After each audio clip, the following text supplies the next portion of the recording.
Did you ever wish you had someone to tell you the truth about what it takes to run a successful business and live a fulfilling life? Well, my friend, you've come to the right place. So grab your favorite caffeinated jolt or cocktail and your courage and get ready to get to work. I'm Janessa Borges, a therapist, mindset coach for entrepreneurs, and a feisty Latina from Miami. I've been referred to as a trailblazing powerhouse with relentless energy and outside-the-box ideas. And I'm determined to teach you the exact tools you need to stop settling and start kicking some serious derriere. What do you say? Are you in? Then let's get started. Welcome to the Success Mindset for Entrepreneurs podcast.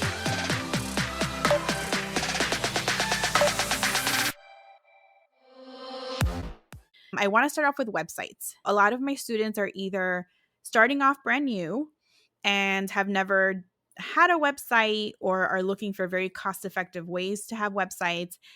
But you know personally the nightmare that I went through with my website scenario where I had paid someone to set it up for me, thinking that it was worth the investment. And I had no idea what I was doing. And I trusted somebody else that I really hadn't vetted. It's actually a reputable company. And I'm still living the nightmare to this day. So I want to make sure that nobody else goes through the nightmare that I'm still living currently. I'll explain more, but I want Jen to explain a little bit. Remember, Jen, I told Jen to give us like kindergarten language when it comes to this, because I know all of us, this is her expertise, but it's not ours, right? I want you to take a deep breath while you're listening to this, and I'm going to start you guys off with the website. So Jen, talk to me, and I know this is your language and not mine, but you did a really beautiful job when I was started to work with you and I was transitioning from a different website company that developed everything for me. I'm going to give them some background. So it was a beautiful website. I did a lot of contribution so far as my vision and the images I wanted, and I purchased images for them to use. And I wasn't aware I had them do so much of the back end and they were handling it. Then when I transitioned, I was able to transition. I scaled to start working with Jen, and I wanted Jen to take over everything for me. And she did a beautiful job.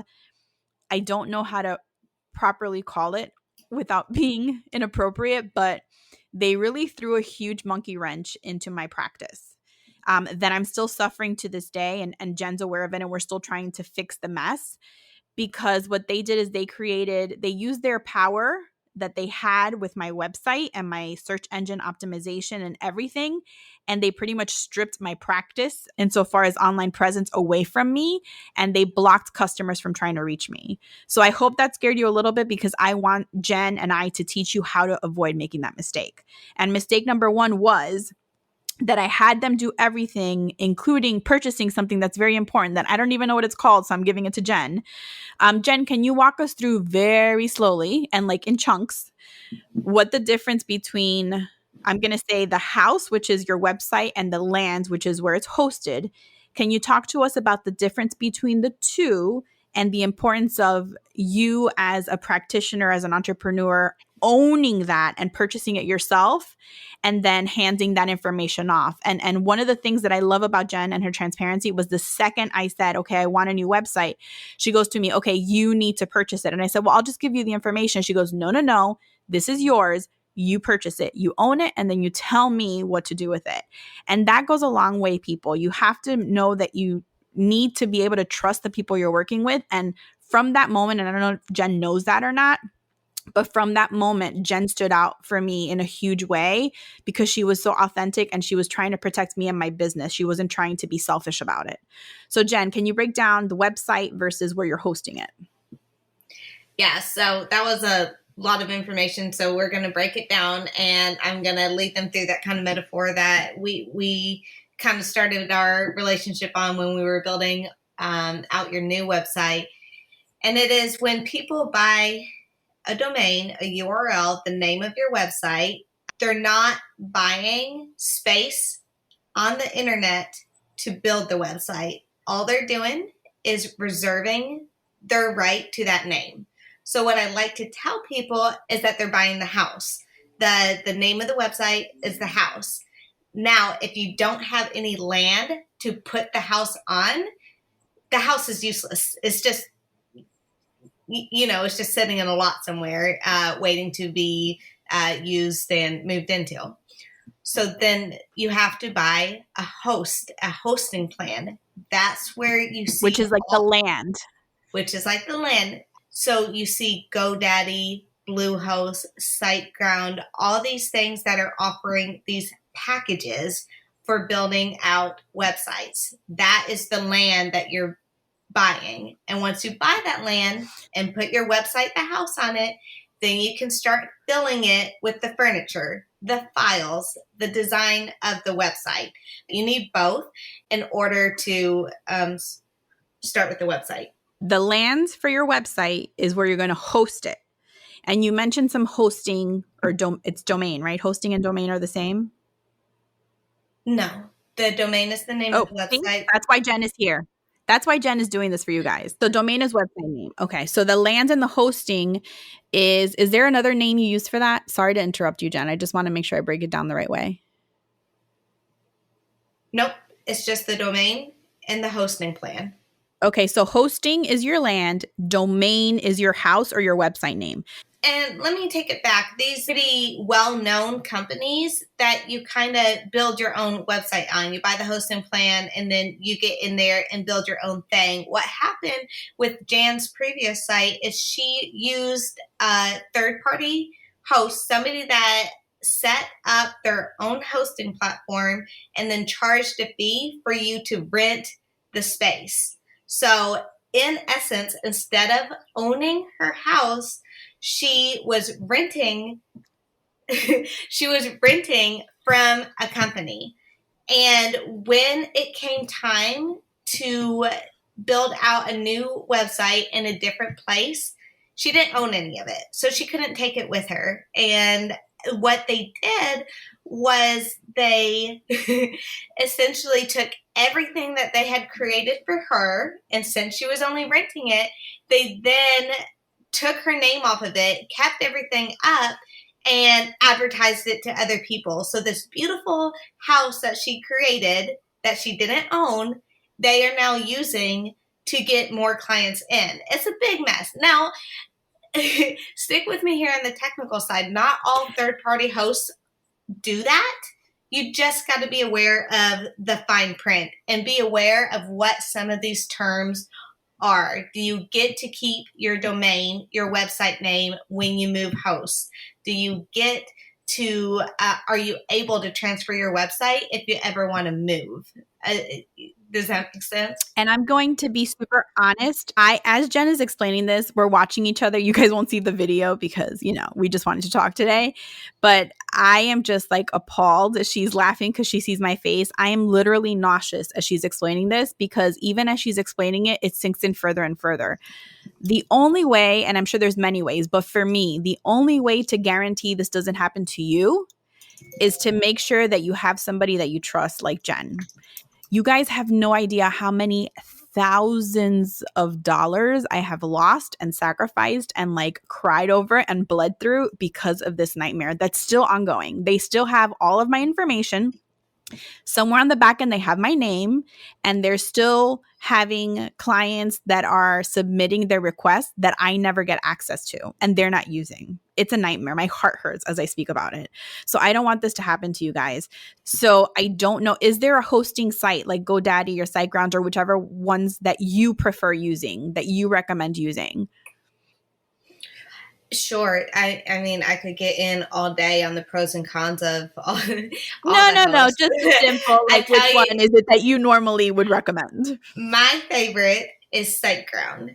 SiteGround I like because when you are first building out, they include all your emails for free. So you can say info@janmarietlc.com, jan@janmarietlc.com, and you can office@janmarietlc.com. You can pick as many as you want, and that's something that usually gets charged a lot on other hosts.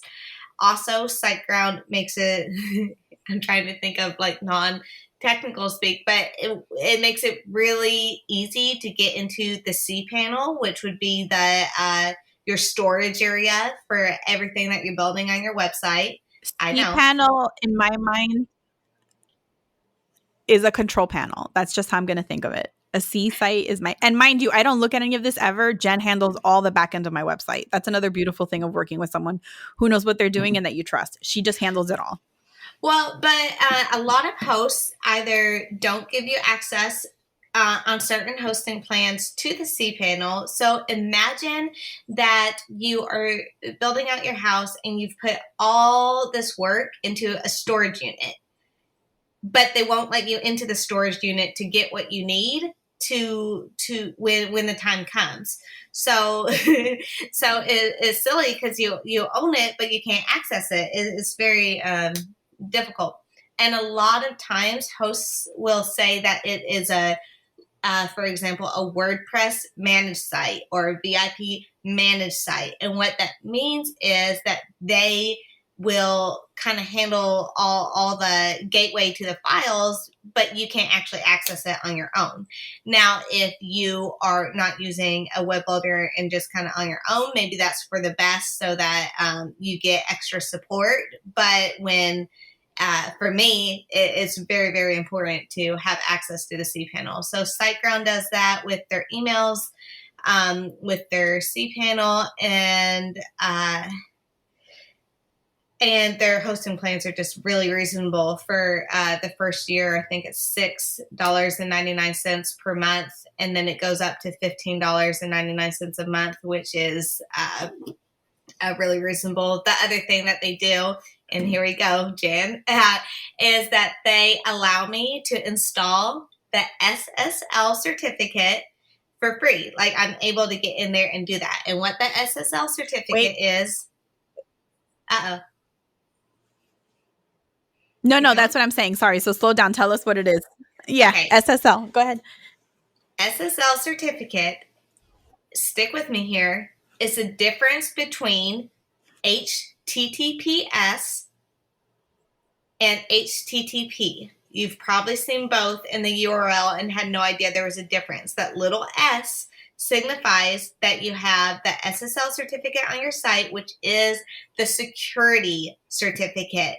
What that does is every time somebody submits a payment, somebody submits to a contact form, the data is encrypted so that little creepy crawlies on the internet can't steal yours and your clients' information. It encrypts it. And it's so important because when you developed your privacy policies and terms and conditions and all your spam law stuff, you're telling people that you're not distributing their information to third-party sources. You're protecting them, that your site is safe to buy a product on, to buy a service on. And the way that you do that is by installing the SSL certificate. So when you go to a website and you see a little tag that says not secure, or this website looks like it's impersonating something else, chances are the website is probably decently safe, but there is an issue with their SSL certificate not being installed properly.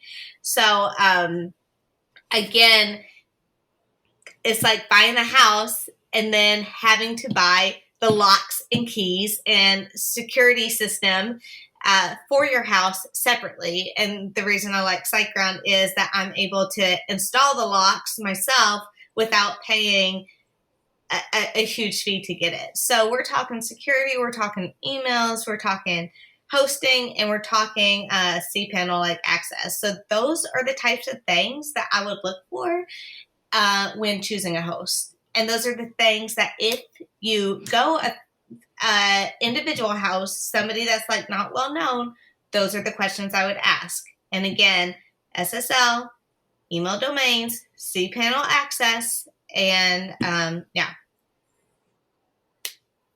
Okay, so I'm going to break this down and cover it.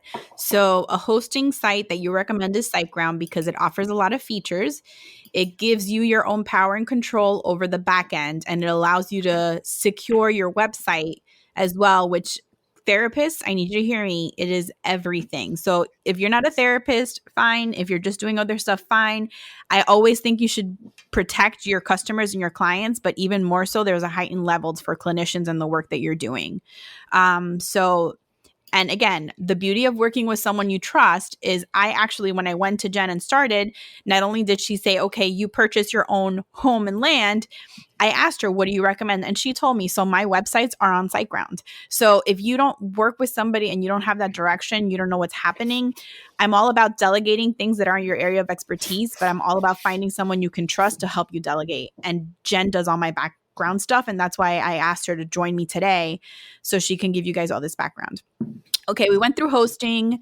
We have our land. We purchased it to SiteGround. It was $6.99 a month, and then it goes up to $15.95 a month, and it includes like email access and backend and security and all that good stuff. Now, I have my lot. Now I need to purchase my domain, which is my website name.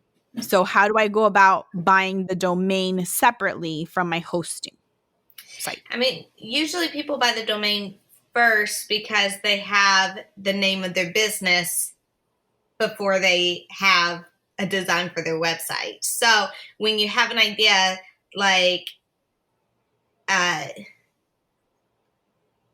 so when you have an idea for a cool name for your website, for instance, my company is themomempire.com. I knew that before I knew what I was even going to fully offer and how I was going to build it out.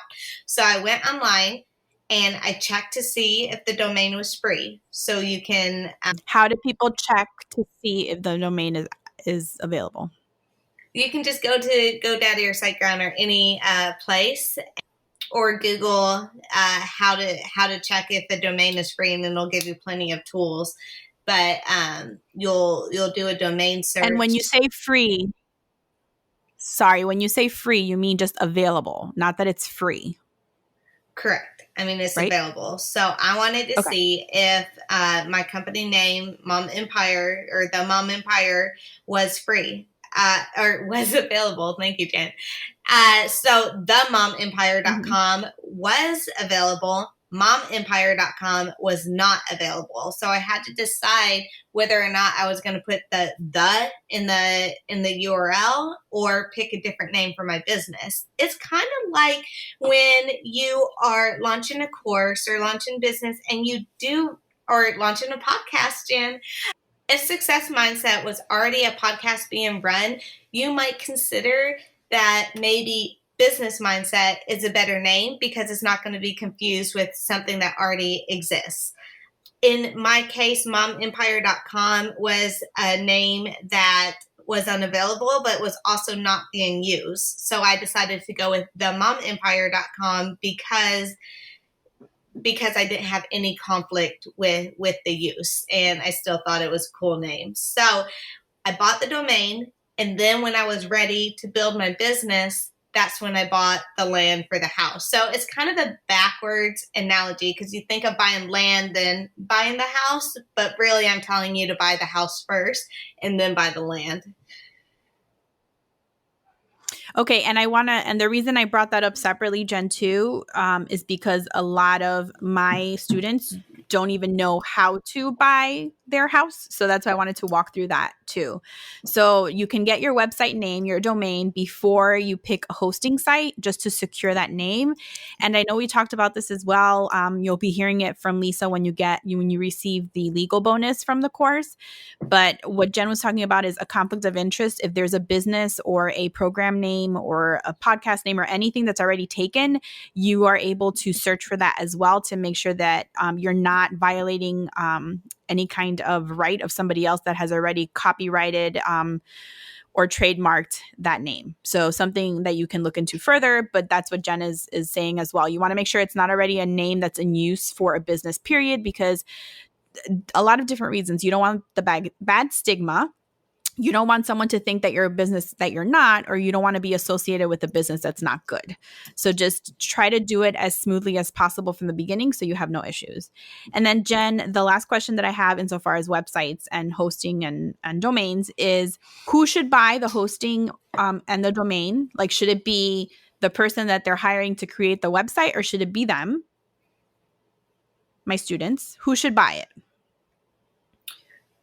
Okay, sure. So again, that goes back into reading the fine print of your host and domain and getting somebody to buy it for you. when you work with the company and they set all this up for you, you need to be really, really clear on who retains ownership of that name. So I personally would advise you to buy the domain yourself.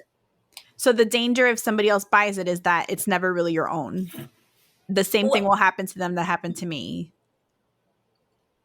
I mean, not always, but I would read the fine print. If they buy it for you, it needs to be in writing that you retain ownership and that you have the ability to transfer the website to another platform if in the future that you want to. And if it is a host that has specific templates that can't be transferred anywhere, then I would advise looking elsewhere. So I'm going to jump in and say that my recommendation, and I don't want to go against Jen's recommendation, but just because of the trauma that I've been through with my website, I would say buy your own domain, get your own hosting site, and then when you hire someone to do it for you, say, here's what I already have. Use this to create my stuff. Is that fair, Jen? Yeah, I would say that's fair. I would buy everything and then I would hire a web designer to build out the site. The other thing, if you're getting help from a hosting company to build out your website, that you need to listen for is whether or not somebody can sign in to their host, sign into the cPanel Access and do design work on your behalf. Because a lot of hosting companies will say, a lot of hosting companies that also do website will say that you can't have whoever you want go in and change stuff around. And you really want to know why. One more thing before we get off websites. Yes. And again, what I wanted to say is the same thing as what happened to me. And the way that it looked in the fine print was I can choose to have my information transfer, and I can keep my domain name. But what the loophole that they had in was they still kept everything I created and they still kept it live. And now I have this ghost website that is competing with my website forever. So and they didn't, and it was the same thing because they didn't give anybody else access to make changes. Every time I wanted to make any little tiny change, I had to go to them. They weren't very happy about my changes. And then they would charge me like $100 to make one simple change. Something I remembered that is probably the most important thing about buying a domain, naming your business, is don't pick the longest URL ever. I have my web design website, which is jenniferwaldsmith.com. It's not Jennifer Waldsmith is a web designer and the one you want to choose.com. Please don't make an entire sentence out of a URL, and I will tell you why. One, it's not SEO friendly. Two, when you tell that domain to somebody, there is no way they're going to remember that. So you would have to have it on a business card or in writing every single time just for somebody to retain your website. And even then, they wouldn't. So short URLs. If your short name for your company isn't available, you may want to consider a different one rather than extending the name. Also, the extension of your website matters. And when I say extension, I mean .com, .net, .org, .gov.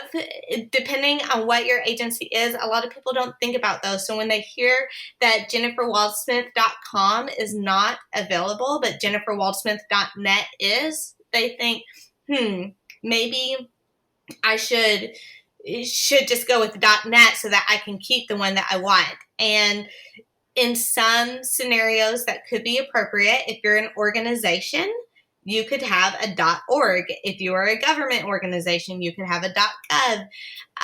But keep in mind that people hear .com when they hear a website. So if they can't fully remember your website is jenniferwaldsmith.net, they're going to automatically assume that it's a .com. So my recommendations, short URLs, get the .com. If it's not available, seriously consider whether or not that name is worth it.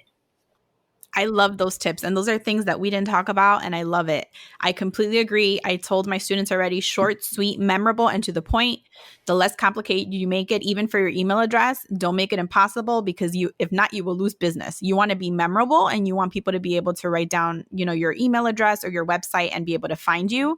I'm all about the .com too. I think we're just ingrained to hear it over and over again. And if you choose something else and somebody goes type in your email address and they put or your website URL and they put in .com instead of whatever you're using, then you're going to lose that business. Is it worth it to you to have that same name? And I say not.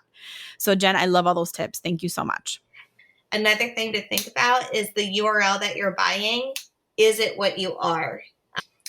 Jan Marie TLC, that has your name in it. So when people are searching for you, that should pop up. Same with JenniferWaldsmith.com. And I will say the MomEmpire.com does not say that it's a marketing company. And it's something that I do regret like a little bit, but I've built the SEO from word of mouth and everything. So, well, I'm getting off a tangent, but just keep it. Another thing in mind is SEO and what your URL is called. Perfect. And we're going to dive into SEOs next. Jen, thank you so much for that information. Should the students just go to jenniferwaldsmith.com to see your website packages, or do you want to explore the two options? JenniferWaldsmith.com is my web design company. If you are interested in seeing my web design packages, that's definitely where you should go and check it out. Beautiful. Thank you. Thank you so much for joining me today. I am so excited you tuned in. The best way to find out the second a new episode is released and receive all the valuable tools and actionable steps I share is to subscribe to the podcast. So make sure you do that. If there are any topics you'd like addressed, or if you have any burning questions you want answered, visit janmarietlc.com/podcast. And make sure to share this with any other entrepreneur friends that you know can benefit from learning the mindset it takes to create a business and life they truly love. And last but definitely not least, I would love your feedback. So leave a review and I'll make sure to share that love on a future podcast episode. Sending you so much love. Until next time.